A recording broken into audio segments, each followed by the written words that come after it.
And welcome to the channel. Tonight we are going to be planting some beet seeds. It is a cold, rainy night here, middle of January here in Southwest Alabama. And I wanted to focus and go ahead and get some beets in the ground. So tonight we're going to be putting them in some trays. I'm going to be showing you guys how to do that. We've got these neat little trays that hold 12 a piece. I'll get you a clean one so you can see. This is a great kit. And I've got one over here that I'm going to put a link. So you can order these off Amazon. I got them because last year before I had the greenhouse, I was using inside. And I love them because it's 12 in a pack. You get a ton of these, but you get a small tray. You get a lid that goes on top. And you also get your 12 packs. So if you're not a big gardener or you're new to this, you can actually have your plants in here and this goes on top. I love it because it's even got a little adjustment on top for your humidity. So you can set that right on top of the light. So that's my little plug for these. I'll put them down below. If you are a beginner gardener, even if you're not, I'm not, and I'm using them. These things are great because I'm going to be making quite a few of these tonight. But I like the point of being able to have not a 72 tray. These are 12.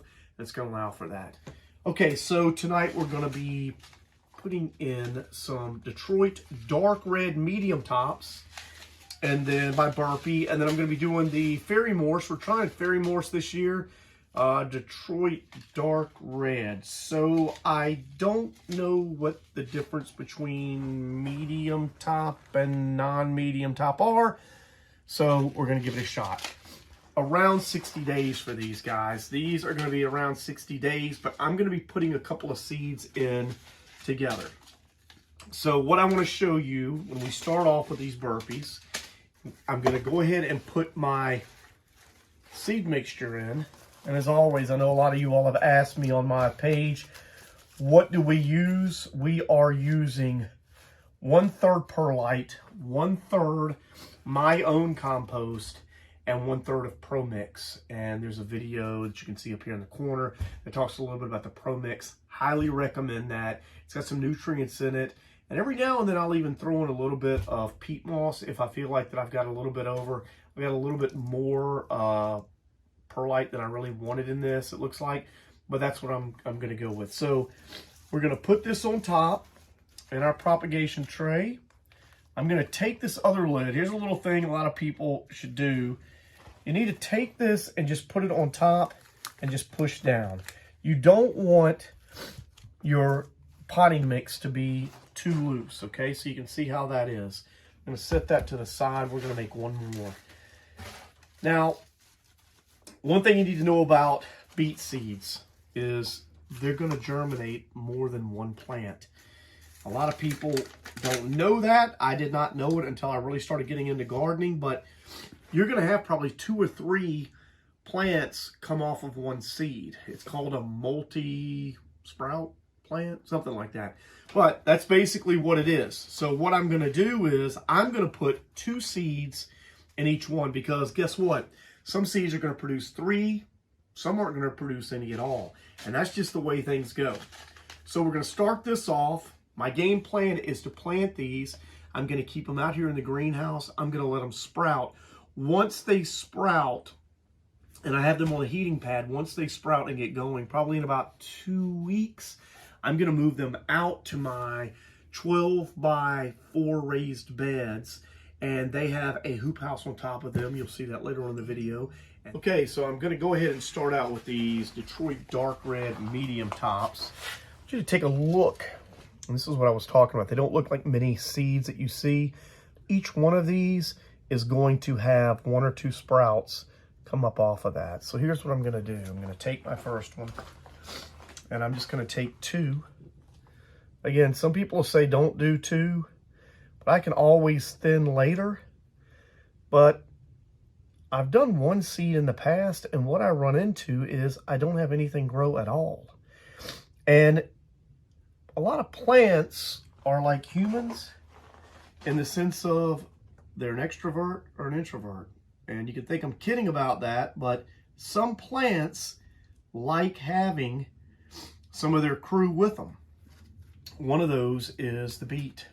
So when these come up, and as I said, you'll see later in the video, they're going to have 2 or 3 seeds with them. And they'll have numerous plants, and you'll see them bunch up. It's not going to matter because you can actually twist them. You'll have a dominant beet, and then you'll have some smaller ones. Much like our sheep, if we have triplets or we have twins, one's normally bigger than the other. And so when you're doing this and they go on the ground and they come up, you can take the larger one and you can twist it because the roots are at the bottom. The larger ones will come up, pull them up and use them, and then the smaller ones will continue to grow in the garden, and you don't have to harvest all at the same time. That's one of the things that I like the most about them. And I wanted to point out too, some of these, I've dropped 3 in here. I'm not even going to worry about that one bit because all you have to do is take a small pair of scissors and just nip them, give them to your chickens. When you separate them out, when you thin them out, you can do that. All right, we're almost done. One thing to tell you too is this, and one of the things that I love the most about beets, okay? Beets can be used, the greens can be used just as much as the root veg part. So you can easily do that. Look at that. I didn't even use a whole pack. I got 48 cells, 4 of these, okay, and less than a half a pack. So here's what I'm going to do. Come in here and let me show this. I'm just going to take a little bit of dirt. I've not put any on top. I'm going to barely rake that on. Okay? I'm going to press that just a little bit. I'm going to set that right here. That's all I'm going to do. I'm going to show you again. Don't do a lot. Just barely put it on like that and let that come in. Tamp it down just a little bit. This has been pre-moistened. This peat moss or this mix has, and what I'm going to do is I'm going to water from the bottom. I'm going to show you that in a second too. But this is all that you need to do for your beets. 10, 12 days from now, I'm going to take these, I'm going to move them off the heat mat. I'm going to let them grow in here for a couple of days, and then I'm going to move them outside.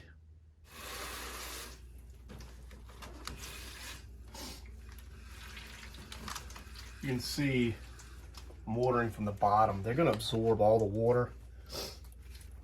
I'm not a big proponent of watering from the top, especially if it's on a really strong. Now I'm going to put this on mist, and I'm just going to water and just get these kind of down. Give time for your plants to absorb from the bottom.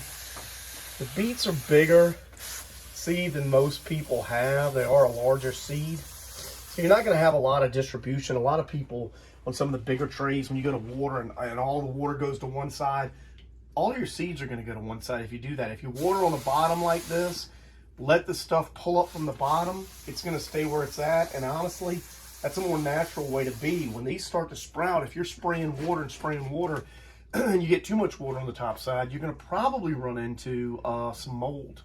So you don't want to do that. So as you can see, I'm just barely misting the top. Just enough, and I'd already pre-dampened a lot of my mix.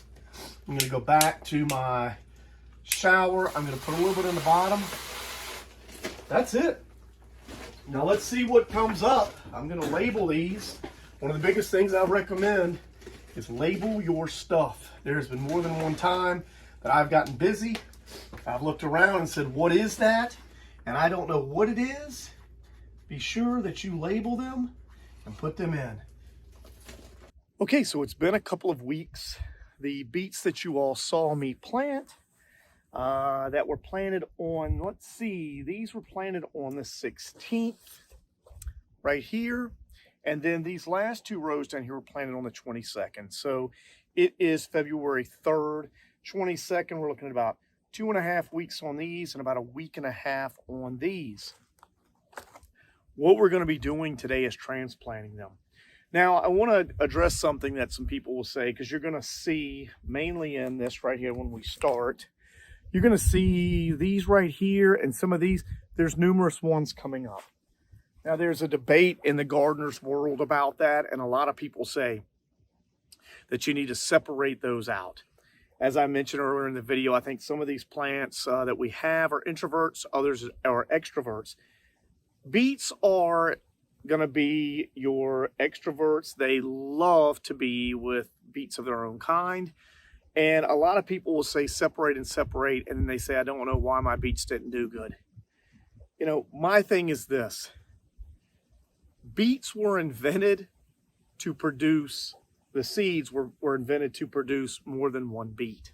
So as humans, are we really ones to sit here and manipulate? There's a reason, for whatever reason, that the beet seed produces 3 beets. And I just don't think that we need to go in and manipulate that. Let's just let them grow in the nature in which they were produced originally.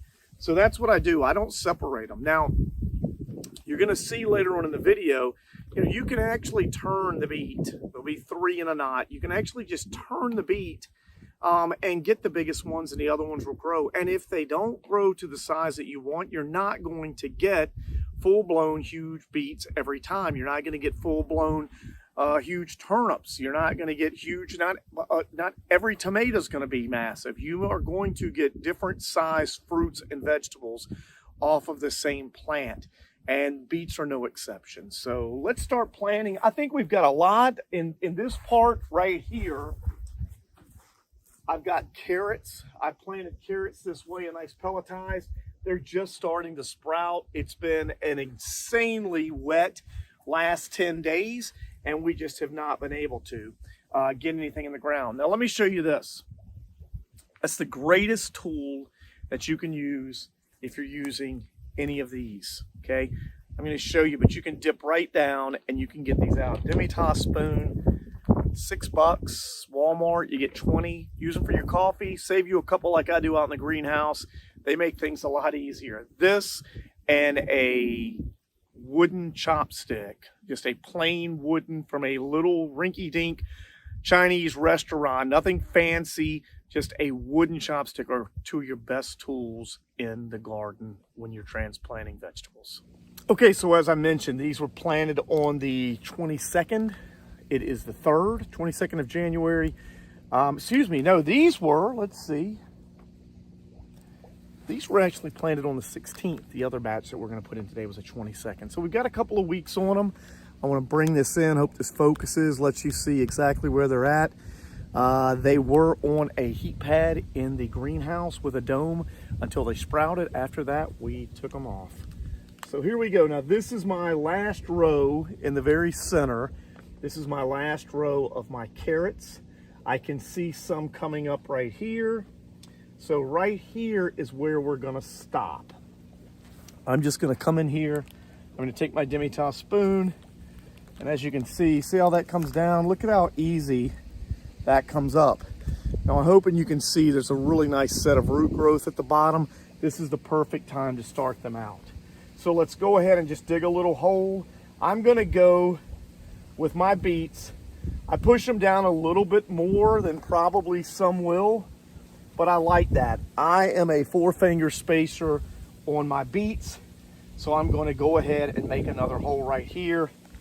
I'm going to come right in. I think you guys can see that. I'm going to come right in. I'm going to get my spoon. Again, look at how easy that comes out, and you can really see the root growth on that. Again, 4 fingers. I'm going to put that right down in there. At this early stage, you really don't have to worry that much about damaging the plant. I mean, obviously, you don't want to destroy it and act like a fool when you plant them, but you don't have to really be all that careful. You can see I'm just kind of moving along. There's one that's come out of another I'll plant. Okay, so let's talk about something I get asked quite often, and that is transplanting root vegetables out of containers like this. And what I would say to that is some root vegetables you can. I'm comfortable with doing beets. I would not do carrots, as you can see. And what I talked about, I do not do that. I just direct sow the carrots, and I haven't had a problem with that.